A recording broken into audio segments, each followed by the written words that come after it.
तर फ्रेंड्स, आज मी गेले होते मार्केटमध्ये चिकन आणण्यासाठी. आज श्रुतीला खायची होती चिकन बिर्याणी, तर मी एकटीच गेले होते. ती स्कूलमधून येणार होती आणि संकू जो आहे तो पण खाली गेला होता खेळायला त्याच्या आजोबासोबत.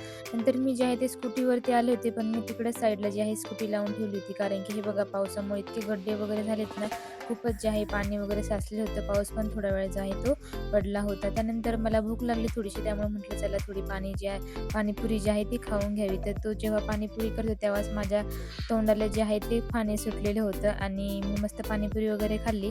साखर वगैरे जी आहे थोडी घ्यायची होती आणि चिकनच्या दुकानातून चिकन वगैरे घेतलं आणि गेले होते मेडिकलमध्ये. कारण की मला संकूसाठी घ्यायचं होतं डायपर, त्याचं डायपर जे आहे ते संपलेलं होतं. त्यानंतर मी लगेच ह्या स्टेशनरीमध्ये गेले आणि त्या बर्थडे गर्लसाठी जे आहे ते गिफ्ट घेतलं. ह्या ज्या आहेत त्या आमच्या सोसायटीमधल्या ज्या आहेत त्या बायका आहेत. त्यानंतर मी कॅडबरी सेलिब्रेशनचं जे आहे तेच मी गिफ्ट घेतलं. म्हटलं दुसरं नको काय घ्यायला. हे घेतलं आणि पॅकिंग केलं आणि घरी आले.